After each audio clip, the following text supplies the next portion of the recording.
Hello. Hello.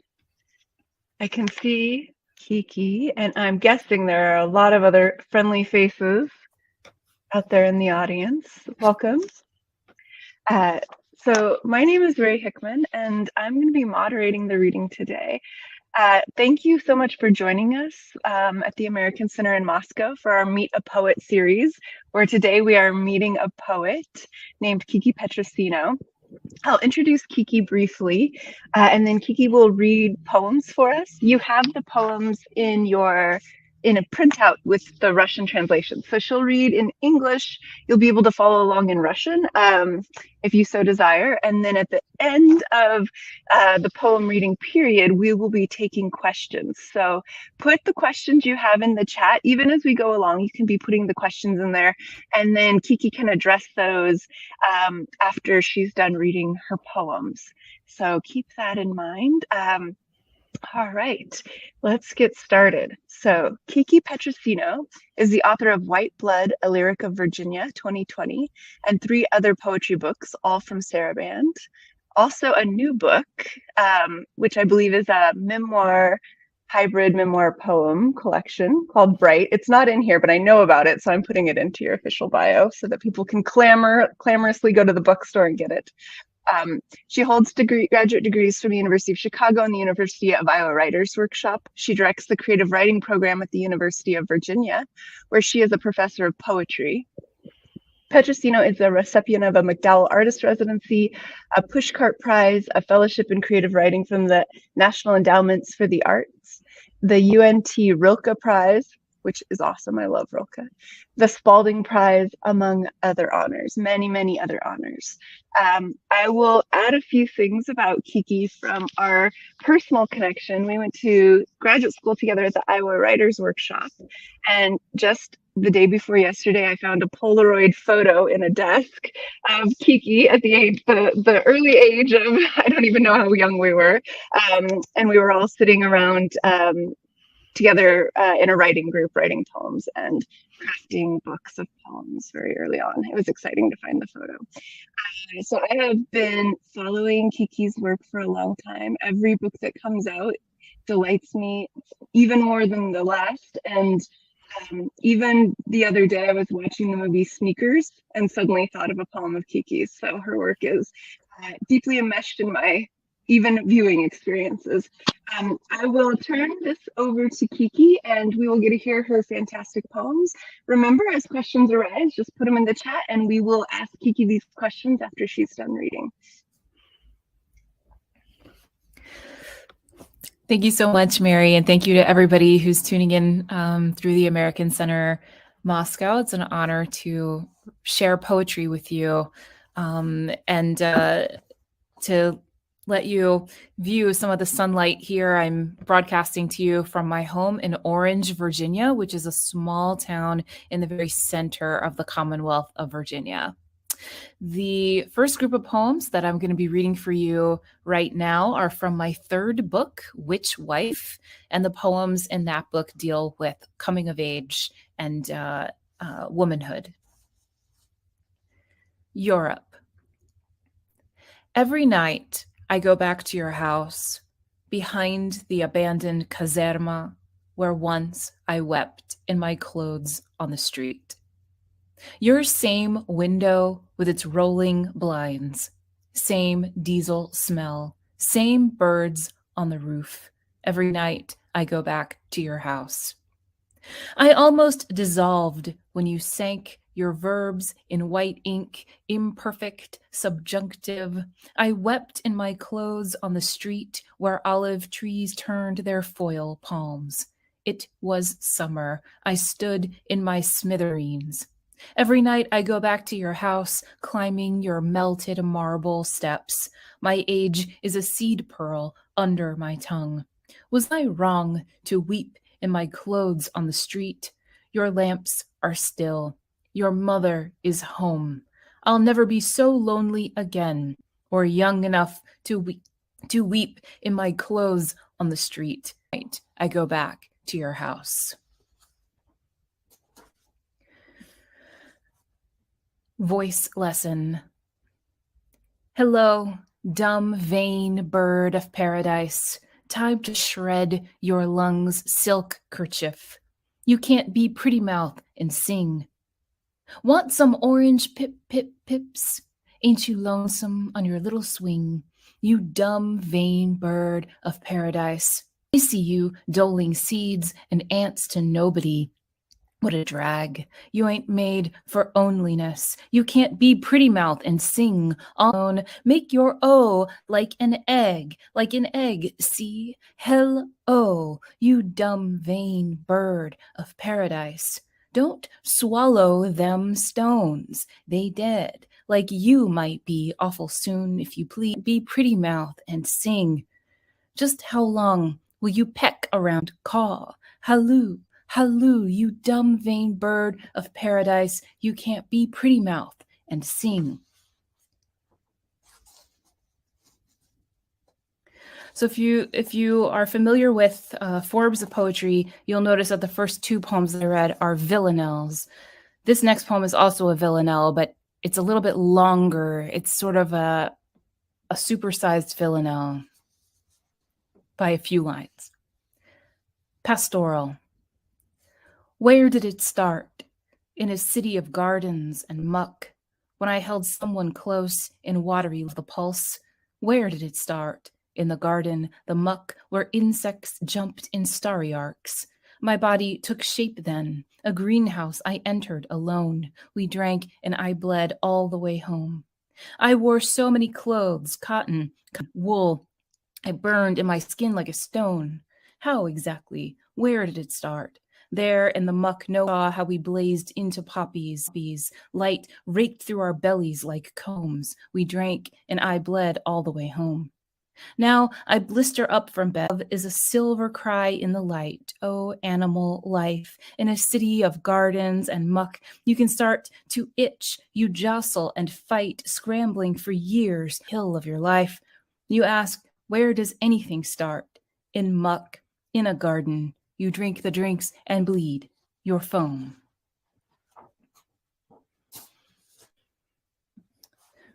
Different poetic form now. 21. Journal, mixtape, leather coat, silk scarf painted with caduceae, Luna Park, broom flowers, ferry boat, ticket stub, autobus 25. Birthstone anklet, white Peugeot, journal, mixtape, leather coat, Perseid shower, bear paw charm, Luna Park, broom flowers, ferry boat. Thumb ring, tank top, lucky coin, birthstone anklet, white Peugeot, pasta sciutta, freckled arms, Perseid shower, bear paw charm. Campfire, windsurf, sudden wine, thumb ring, tank top, lucky coin.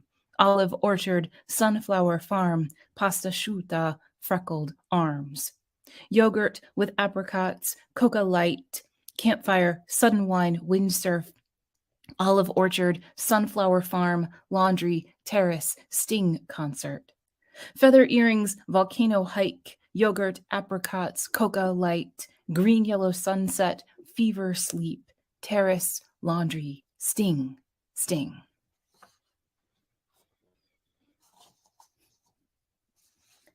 Break up a thalamian. You don't share your scones with me anymore, even though you said I'd have all your buon sostegno per sempre. I don't care for your bakery smug. I'm crying you out. My tears are cold cubes springing off my face like cartoons. Hey, you're a punch in the head. Nobody will tell you so but me.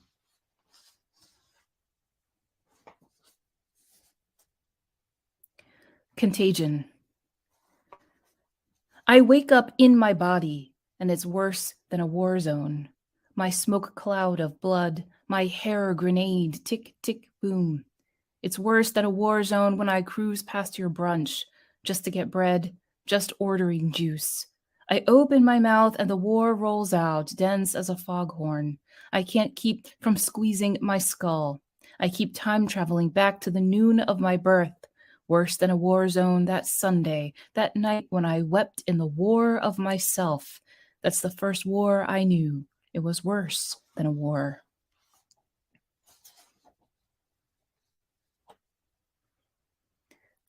I married a horseman. For his straight jaw and dark jackets, for he gave me his ring to wear as a cinch. My markings he called faint star, white boot, and drew a line of rain down the side of my cheek. I married him for the silence in his speech, for his black kerchief.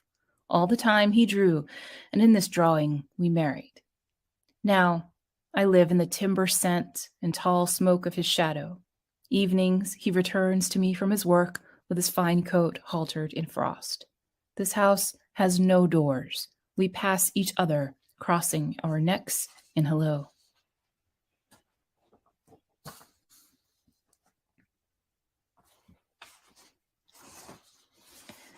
This will be the last poem from Witch Wife. You might have gathered that many of the poems have to do with some years that I spent in my 20s in Italy and Switzerland, where Italian is spoken, and where, you know, in some ways, because I'm in part of my family is Italian, half of my family is Italian, that I was very much an outsider looking in. And this is a poem about what it was like to sort of witness to that feeling of being kind of an outsider, and thinking about what world I eventually wanted to grow up to be in. Vigil. You ask what I'm not a liar about. It's dark. From bed, watch some passing headlights rake the windows back. I tell you how I see myself, alone, with my guitar, strappy heels, a bit of sweet pea twisted through my hair. But my fingers slide right off the strings, I say. By now, you've spun deep into the quilt. Your arms are gone. I'm telling you the truth, I say, about the guitar. I'm sitting up now. Almost I can feel the lacquered wood against my chest, a resonance of thrumming spruce.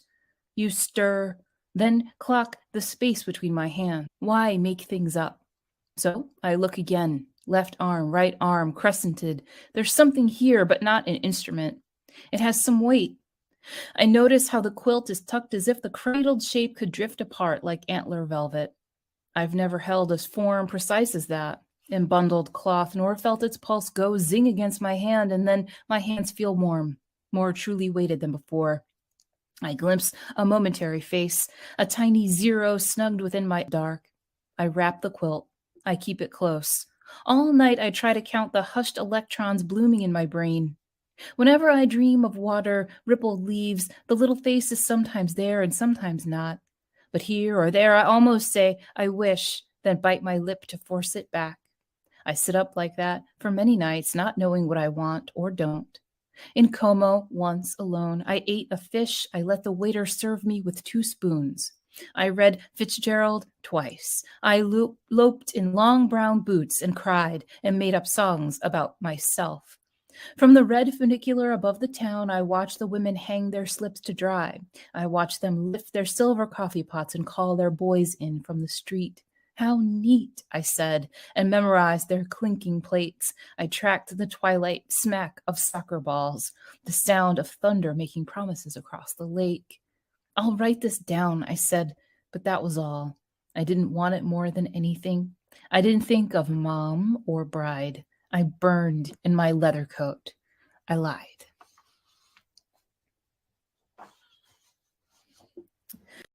Okay, moving now to poems from my most recent book of poetry, which, as Mary said, is called White Blood, a lyric of Virginia.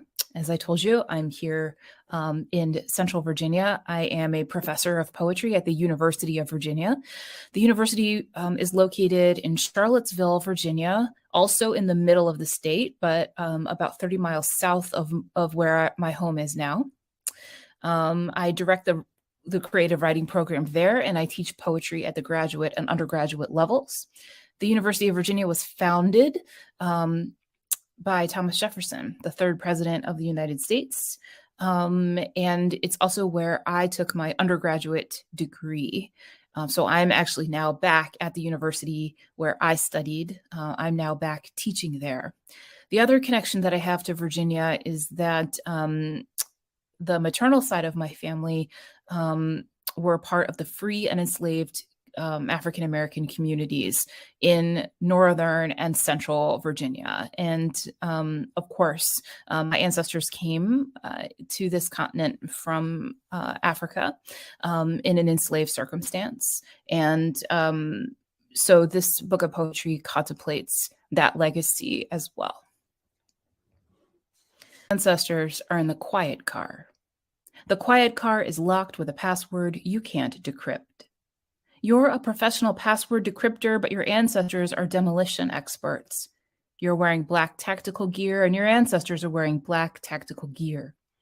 You're dashing through each compartment, slamming doors open while your ancestors lay small explosives. As heat expands within the carriage, you escape through a picture window. You climb to the top of the train, and your ancestors rappel down the sides. You're rappelling down one side of the train when you glimpse your ancestors above you. They leap from carriage to carriage as if weightless, as if drifting, as if curling tongues of snow. You cling to the side of the train as each of your ancestors lifts away from you. They float into the cloud of themselves. In the rushing light, you perceive them as hundreds of slow snake doctors.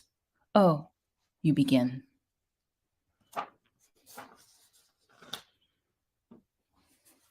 Essay in Architecture.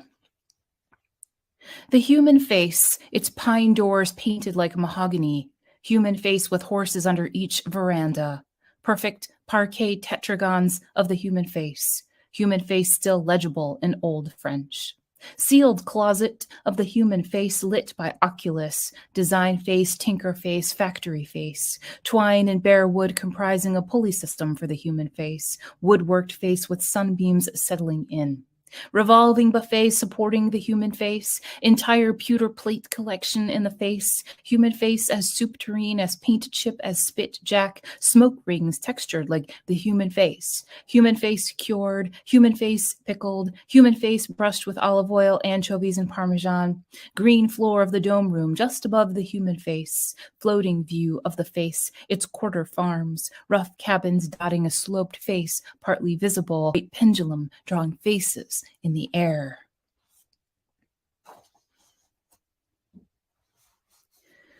Terrorum.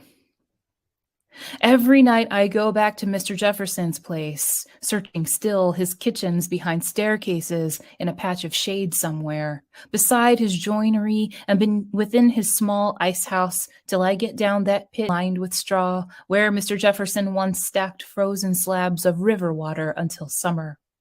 Then visitors would come to him to ask about a peculiar green star or help him open up his maps.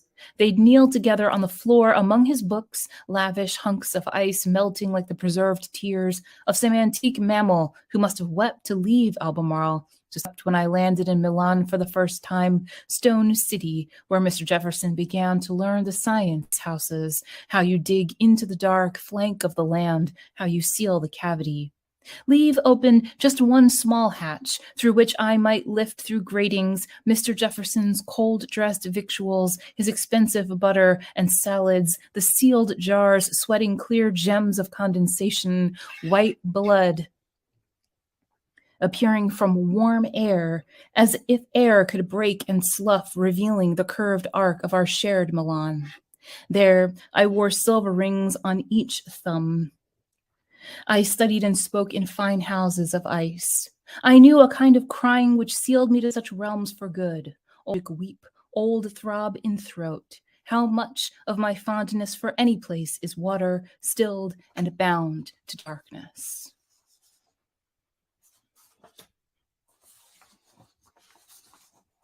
The shop at Monticello. I'm a black body in this commonwealth which turned black bodies into money. Now I have money to spend on little trinkets to remind me of this fact. I'm a money machine, and my body constitutes the commonwealth. I spend and spend in order to support this. I support this mountain with my black money, strange mountain in late bloom, strange mansion built on mountains of wealth. I spend so much I'm late for the tour where I'm a blooming black dollar sign. I look good in the dome room, prowling its high gloss floor. It's common to desire such flooring for my own home, but owning a home is still strange. My blackness makes strange tools for a living, rakes the strangeness like dirt.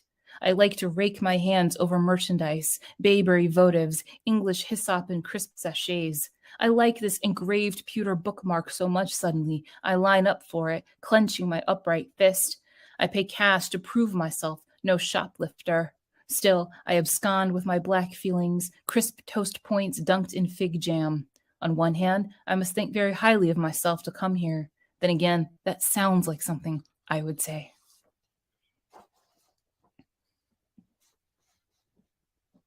Farm book. Whenever I write about Mr. Jefferson, he gallops over. Knock, knock, he begins in quadruplicate. It's pretty wild, like my student's poem about a house of skin and hair, a house that bleeds.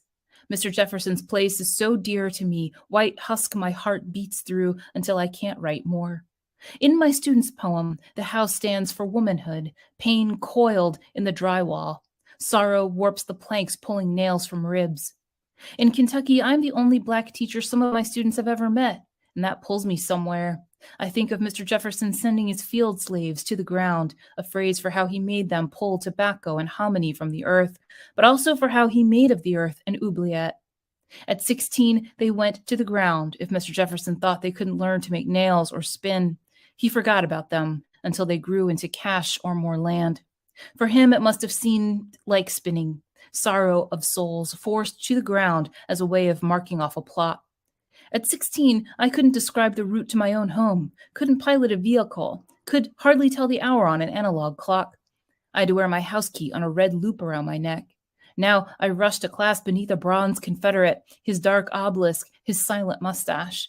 My books tumble past the lectern as I recite Mr. Jefferson's litany: swan, loon, nuthatch, kingfisher, electric web of names, yet in the ground, I know, a deeper weave of gone away ones who should mean more to me than any book. I live in language on land they left. I have no language to describe this. Okay, 3 more for you, and thank you. And thank you also to Max Nemtsov for the Russian translations. A Guide to the Louisa County Free Negro and Slave Records, 1770 to 1865. The first box is for all the good white men, the ones who freed their slaves on Christmas. It's always Christmas in the first box. The day Delpha shall go out, the day Viney shall go out. These good white men only desire the guardian care of those underage. After that, they shall go out, just as Winnie shall go out at the age of 21, entirely free from me or mine or any other person whatsoever. Delpha, Viney, and Winnie shall go out on Christmas Day. The first box slides open to show their certificates. The good white men of this county, believing that all men are by nature equally free, have left many of these. One certificate is for Viney, one for Winnie, one for Delpha. But these good white men can only free the slaves they truly own. One man observes, the above-mentioned Negroes are disputed in their titles to me, namely Delpha, Viney, and Winnie. He doesn't say more about the dispute. He doesn't say what happens on Christmas Day. This good white man has said all 3 should go out precisely on Christmas Day, but now it is different. It's very different now, even though Christmas has come. The good white man writes, I'm free as to my right, entitled after certificate. It's Christmas. Louisa County Patrol Claims, 1770 to 1863. I pry open the files, still packed with liquor and strange brine. Midnight seeps from the cracks, slow pulp of arithmetic. 4 or 5 or 6 at a time, the white men draw along the Gordonsville Road, on foot or on horseback, clustered close, each man counting up his hours, the knife of each man's tongue at the hinge of his own mouth. For 93 years, and every time I slip away to read, those white men line the roadway, secreting themselves in the night air, feeding and breathing in their private column. Why belly up to their pay stubs, scraping my teeth on the chipped flat of each page? This dim drink only blights me, but I do it.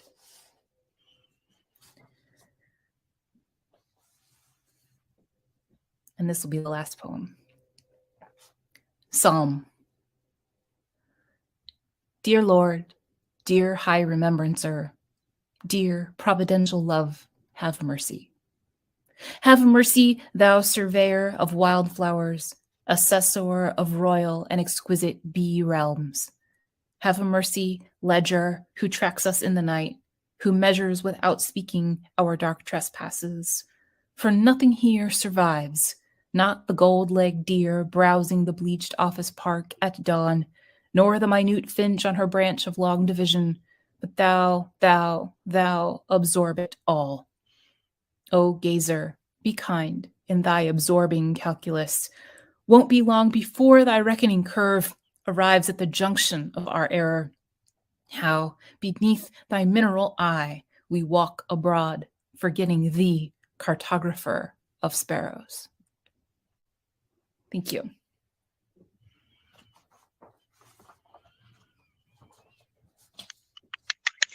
I'll clap for everyone.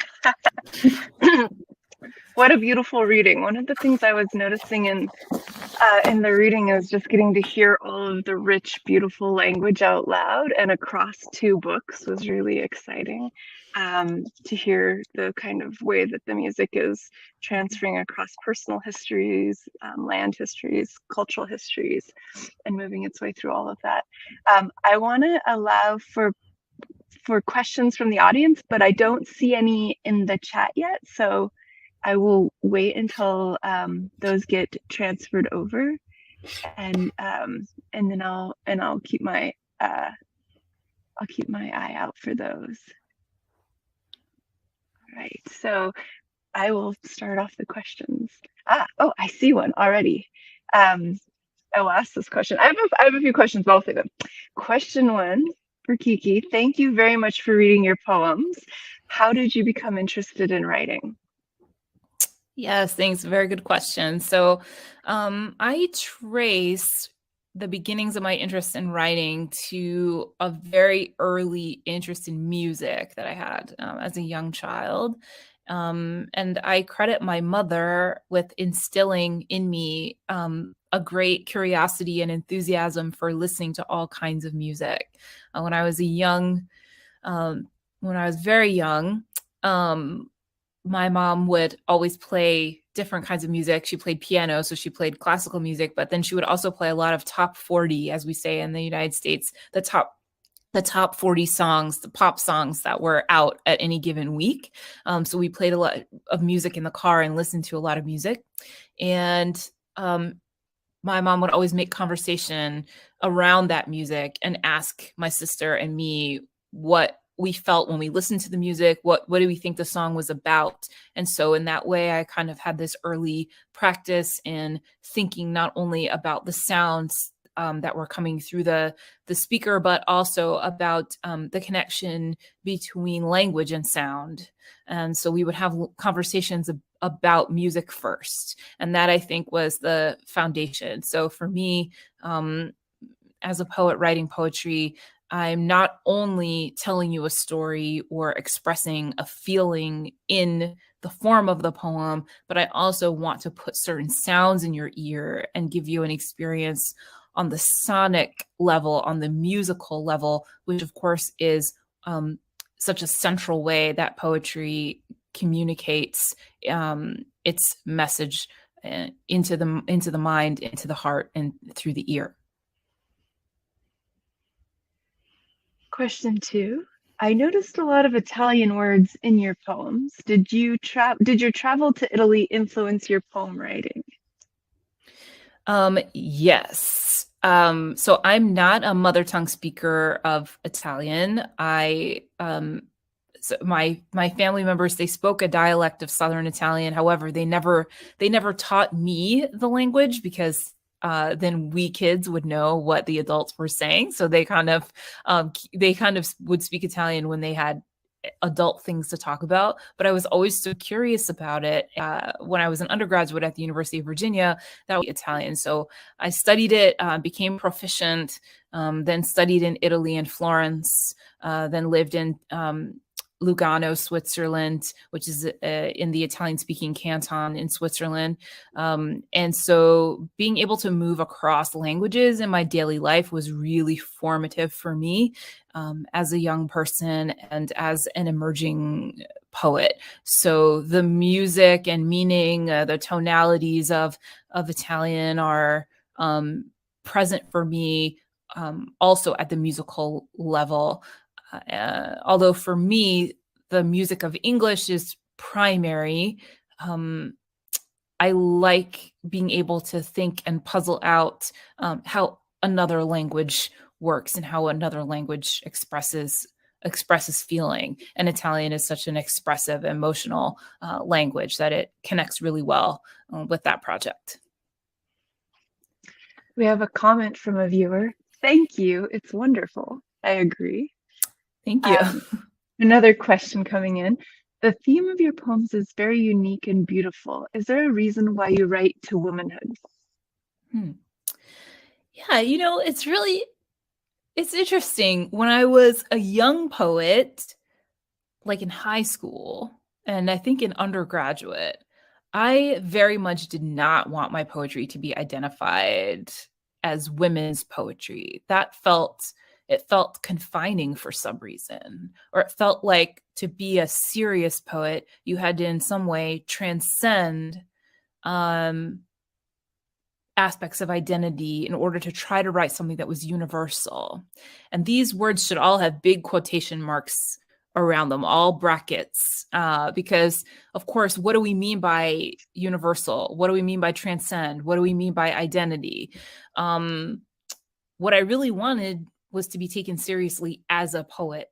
And I always tried to write the best poems that I could at that time. But in some ways, I wanted to write away from things that were overtly about identity. As I've been developing as a poet and thinking more about what it means to be a woman poet and to be an African-American woman poet, I realized that I had stories and things that I wanted to express about my experience of being in this body, of having this kind of cultural experience in the United States. I learned to value my own experience as potentially being constitutive of poetry. So my writing towards the idea of In Witch Wife, my third book, writing about coming of age, writing about body image, writing about dating and marriage and breaking up and things like that. I wanted to do that for the first time almost in my writing, to be explicit about that, and to sort of like open up a space for my own self to exist in the poetry that I'm writing. Another question has come in. Does writing poems and writing lyrics for songs require different skills? Which do you find easier, poems or lyrics? Thank you. That's such a good question, because I'm not a songwriter. I don't think that I have written a song that was meant to be sung.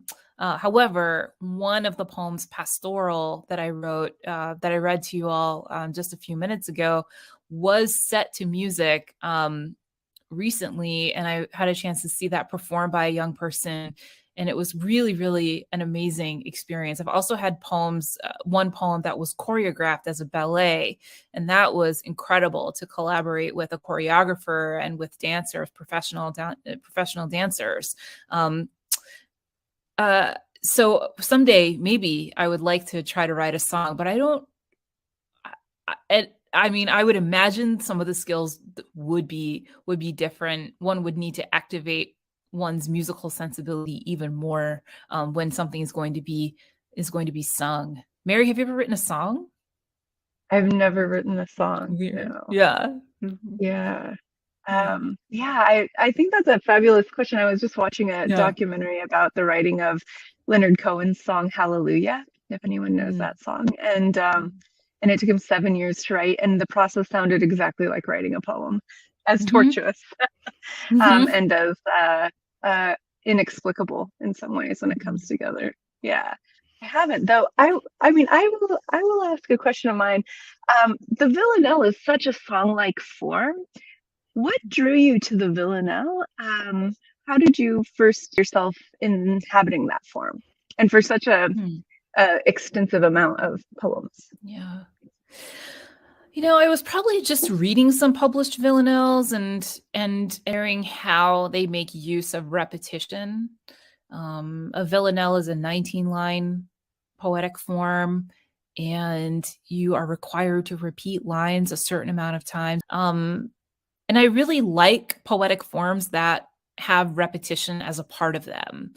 A long time ago, I learned in studying poetry that repetition creates an incantatory effect on the reader, that it feels like you're casting a spell. You're creating a sonic environment, which then becomes a conceptual environment, a kind of habitat really for the reader to experience for the length and the duration of that poem. The villanelle has this quality to it that is it's sort of like a ribbon. Like if you had like a piece of ribbon, the villanelle doesn't just stretch the ribbon out straight. What the villanelle does is, by virtue of those repetitions, it actually like folds the ribbon. It makes like a pleat in the ribbon. And so one side of the ribbon is smooth and the other side is like velvet, right? So what happens is that there's this sort of darkness and great texture that you can get um, through the looping and the elaboration of the villanelle, that to me is like very rich, and because I really like that effect, that richness, that's what drew me to the villanelle form. Witch Wife has over a dozen villanelles in it. I think it might even have 19 or 20 villanelles or villanelle-like things that really create the spine of the book. So throughout the book, there are villanelles that the reader will encounter. Yeah. When you were writing in the villanelle form, were there favorites by other people, favorite villanelles that you were turning to or looking to for inspiration, or that have stuck with you? You know, uh, now I'm like, why am I blanking on these things, Mary? Because I'm asking you You know, in like, front of an audience. um, yeah, I mean, I think like Elizabeth Bishop has some villanelles. And she was a very formative poet for me to read. I started reading her work very, very young. And also, I think her subjects that have to do with coming of age and womanhood were really formative for me to read as a young poet. And she, of course, mastered every form that she attempted. She also has some wonderful sestinas, and I've tried my hand at sestinas before.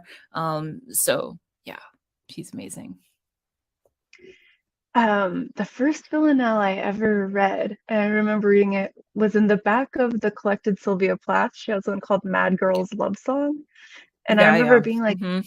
what's going on with this poem? Yeah, Yeah. and being so attracted to this kind of repetition and Mm-hmm. variation and the Yeah. musicality of it. And Yeah. yeah. Since this is called Meet an American Poet, I sort of thought I would ask you perhaps another out of nowhere question that you may or may not want to answer. But what do you think it is to write an American for you? What does that mean to you to be identified as an American poet and to write an American poem? Wow, that is an awesome question, Mary. For me, as an African American poet, it means asserting through the poem my connection to American English as a language or as like a conceptual mode of thought. It means affirming my literacy, cultural literacy, intellectual literacy. And I say affirming because um, growing up in the education system here in the United States and in this culture, because our history was so segregated and discriminatory, right? There was a white world that was posited um, as a binary to a non-white world. And there's a class system that has to do with race as well as with economic status. That when you go to school as a person of color in this country, you're not presented with works of art or with a lot of representation from your own group. You're presented with everything that white America wants to say about about American history, and the contributions of people of color are often glossed over, elided, erased, or diminished. And so you don't always feel that you're fully included in the American project. And so to write poetry and to be able to express ideas, to be able to think through problems, to be able to articulate one's self in an American idiom becomes this like really important affirmative move towards something, towards an idea of an America that is inclusive, diverse, that is various, that includes patriotism and also dissent as part of the fabric of the country. And so I think that I join with other poets of color in the United States who are trying to write poetry that that speaks to those things. And to follow up on that, I think it's a good segue into thinking about the work that you've done with Thomas Jefferson and his legacy and your own teaching of him as a professor, as well as writing about him as a poet. I don't know how much the audience knows about Thomas Jefferson, but I know that you know a lot. So I thought I would bring him up more specifically in this American conversation. Yeah, thanks, Mary. So Jefferson, third president of the United States, second vice president of the United States, the author of the Virginia Statutes for Religious Freedom, also, of course, the author of the Declaration of Independence. He's considered a founding father, and he founded the University of Virginia. He also owned, quote unquote, bought and sold and held in enslavement around 600 people. 600 African American people throughout his life. And he also had a family, a second family with an enslaved woman, and had several children by her. And so the legacy that Jefferson leaves behind is complicated. He left a lot of writings behind, letters, artifacts, the house at Monticello, which he built and designed himself, the curriculum at the University of Virginia. Like, his ideas are kind of infused in the Commonwealth of Virginia, and they were also very, very influential as, you know, the Virginian model of American democracy kind of became replicated and spread throughout the United States. He was also really influential in the exploration of the American West, the Lewis and Clark expedition that went out into the Louisiana Purchase in the early 1800s was his vision and his dream. So growing up and being a person who has Afro-Virginian roots, and also as an alumna of the University of Virginia, my life has been kind of intersected with all of these ironies that have the United States. On the other hand, that vision didn't include me as a woman and as a woman of African descent.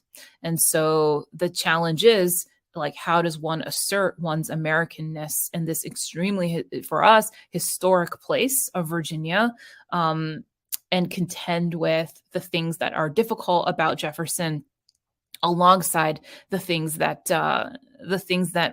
that are admirable about his overall vision for what America could be, you know. Oh, you're muted, Mary. There we Sorry. go. It makes me think about the endeavor that White Blood takes up, which is to talk about this in terms of your own relationship to Jefferson's writings, being a UVA graduate, and also your family and their history in Virginia. And I was thinking, why poetry? Why poems as the site of a kind of personal historical exploration? I know you're now working a bit more in memoir, so I was kind of interested in maybe the difference in working with personal history in the poem form versus in the a bit more hybrid memoir form. And it's anything you want to say about that. Not to put you on the spot, but I'm curious about genre in Well, I terms of think your endeavors. yeah, it's been really exciting over the past couple of years to explore these issues of history, identity, public history, and private history in multiple literary forms. Um, in writing White Blood, I was entering the archive and doing something that we call documentary poetry, or documentary poetics, in which the poet enters the archive or interacts with materials that were not produced as poetry, but then tries to bring some of the language of primary source materials into the poems. Poetry itself is very capacious, and it's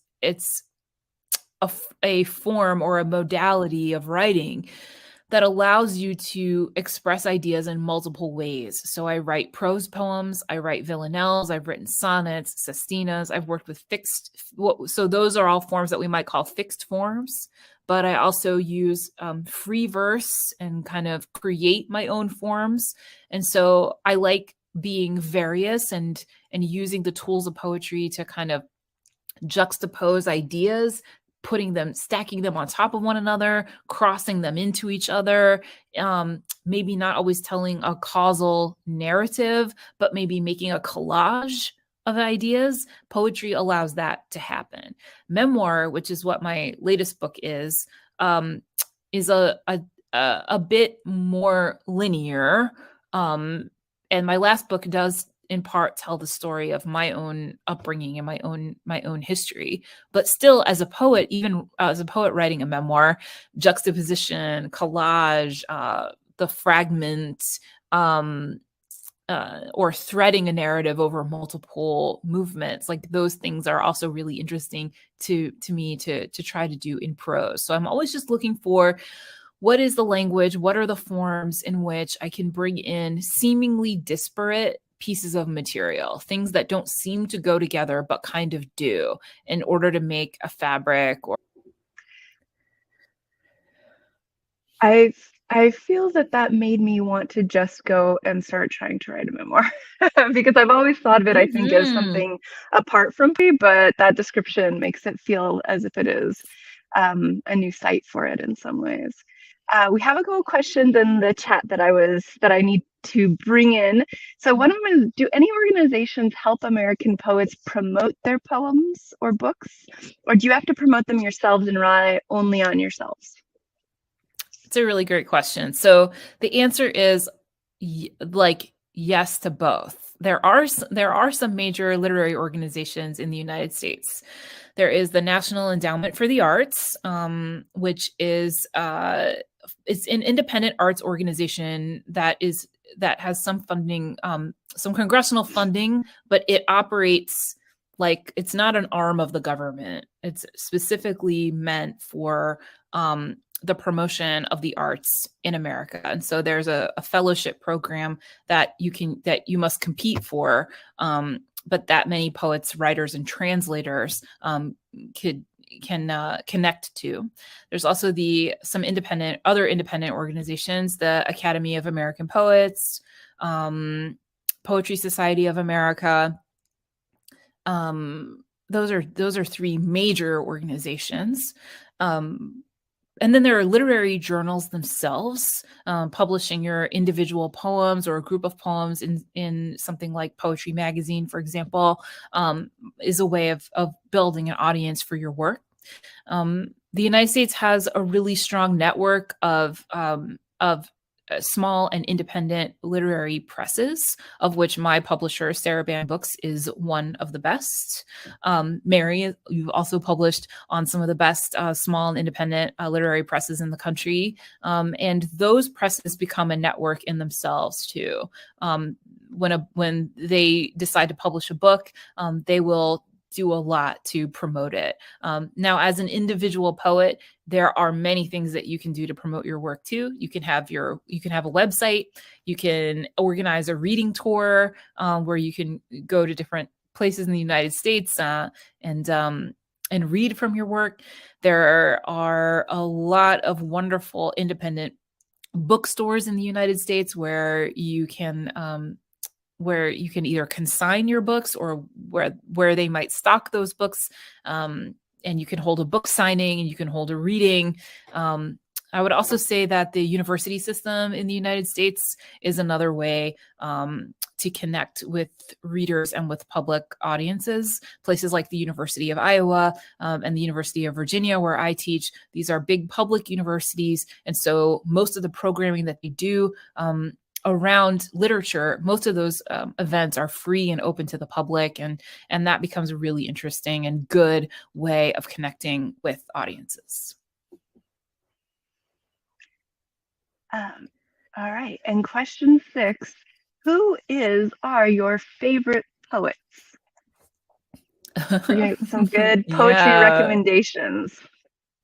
I read pretty widely in poetry. There are some amazing African-American poets who I love. There's Tracy K. Smith, who was the poet laureate like 1 year ago. There's Natasha Trethewey, another U.S. poet laureate. My wonderful colleague at the University of Virginia, Rita Dove, another former poet laureate of the United States. And then there's Tayimba Jess, Major Jackson, Camille Dungy. These are all wonderful African-American poets who are working today.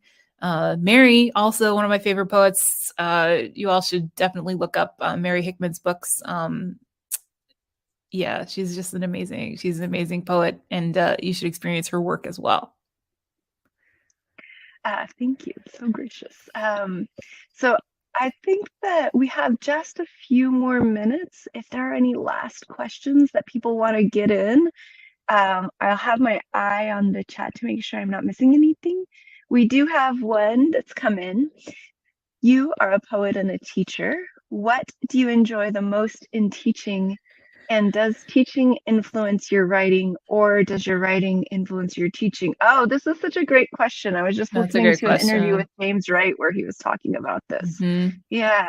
All right. Let's hear. I want to hear this as well. I'm very excited. Well, great question. Yeah. I really love teaching. And in fact, both my parents were teachers. My grandmother taught in a one-room schoolhouse in the early part of the 20th century. So I think I was probably destined to be some sort of teacher. I like teaching because I like talking with students about books and literature and poetry. What I enjoy about teaching is having a way to bring questions that I'm asking about poetry to other readers and witnessing them experience poetry and experience the learning process and that process of discovery that drew me to poetry. This semester, I'm teaching a graduate poetry workshop. And in addition to reading the work that is penned by the students in the class, we're also focusing on a specific craft issue in poetry, which is the issue of the turn or the volta in poetry.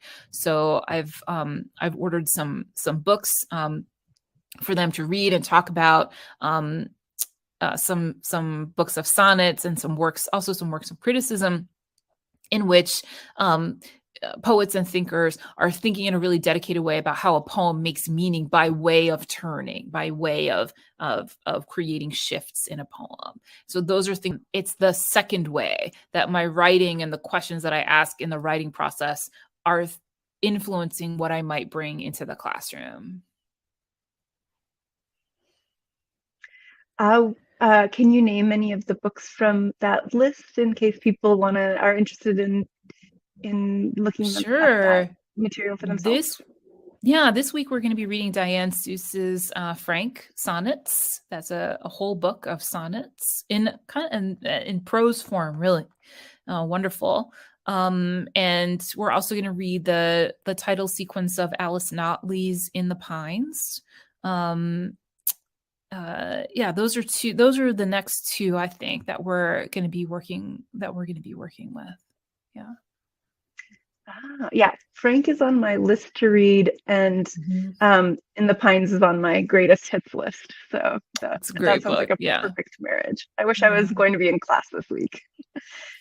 What is the message you give to the young poets out there?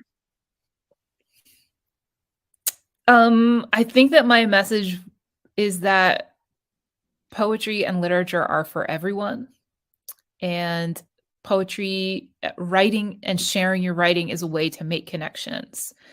We want to make connections as writers and artists across disciplines, across media, across cultures, across nations. Expressing oneself through the written word and then sharing that written word with others, that is the fundamental activity, I think, of being a public intellectual that works on the terrain of the arts. So if you're a person who's interested in writing, you have a drawer or a notebook full of poems or full of song lyrics, I would encourage you to keep working on that notebook. I would encourage you to take that notebook out and share it with friends, maybe participate in a reading. Take it to school, share it with your friends there. Be a person also who wants to hear other people's work.